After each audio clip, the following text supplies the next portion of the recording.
folks with back pain and other things of that nature.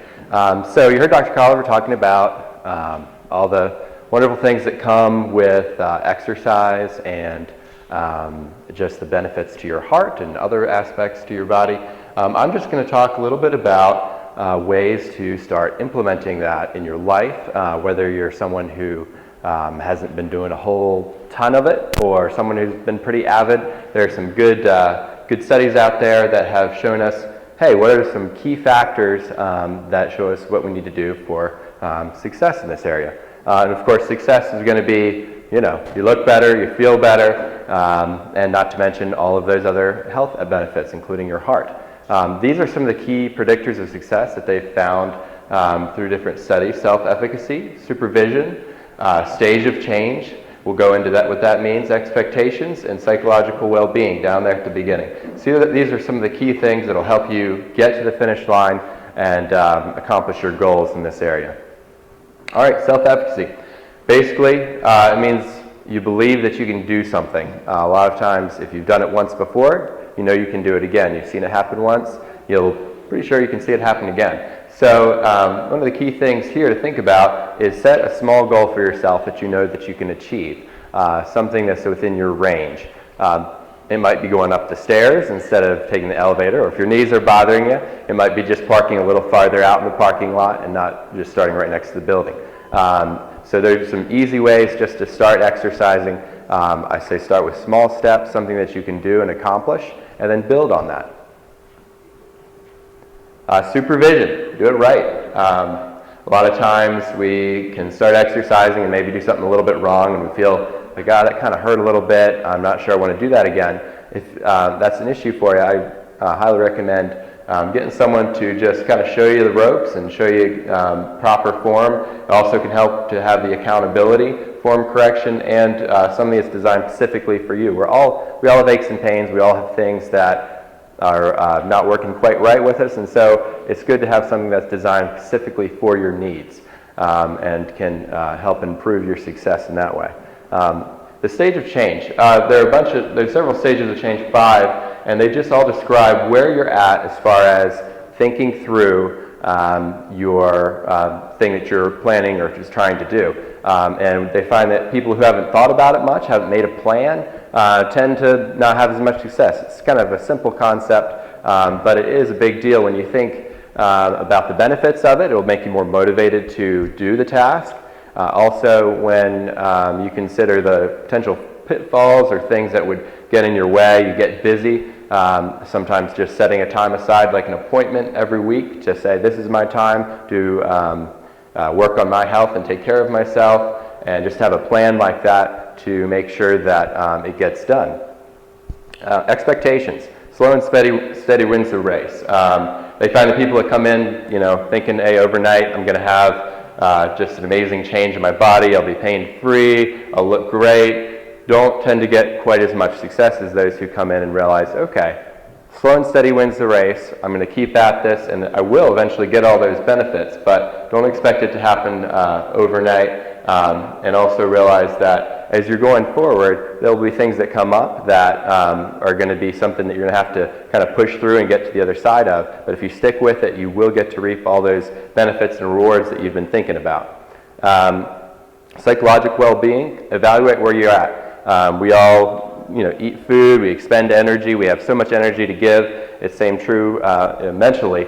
We have other things going on in our lives. Sometimes we don't have quite as much mental energy to say, I feel like I can get up and exercise.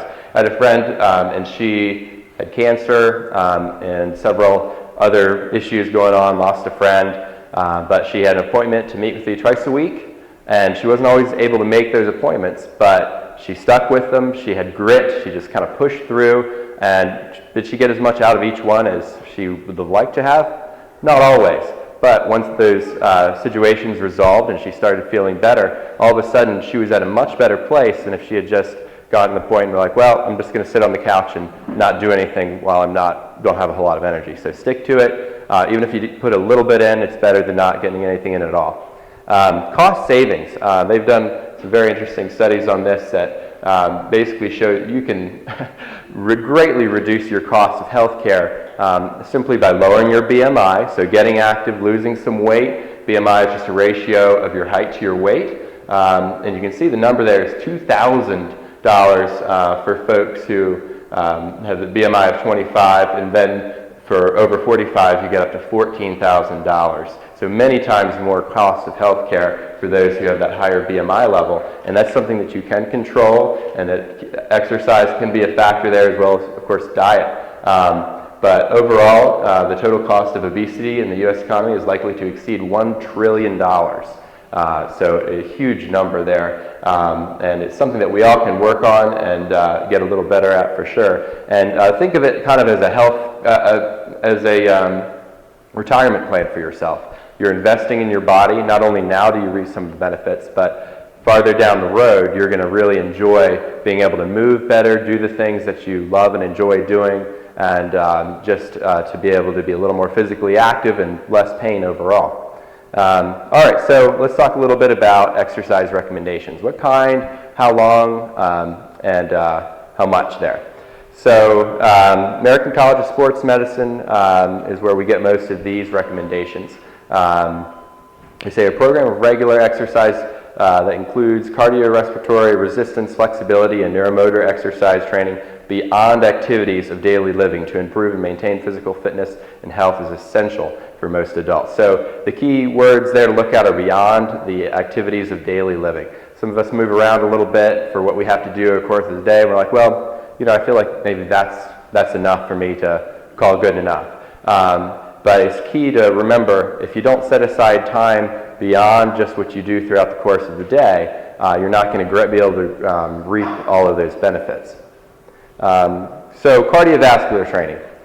You can see up on the screen there, this is what American College of Sports Medicine recommends, 150 minutes of moderate intensity exercise per week. And then moderate to high intensity is less per week. Dr. Colliver touched on that earlier. But another key thing to remember here, not all of us are going to jump into that and be good to go. I highly recommend starting out at a lower level. Cardio, think of you can talk, but you can't sing. So you can be walking along at a fast enough pace where you can maybe hold on a conversation, but you're not going to start belting out a song because that's how hard you're breathing. So generally that's where you want to start out.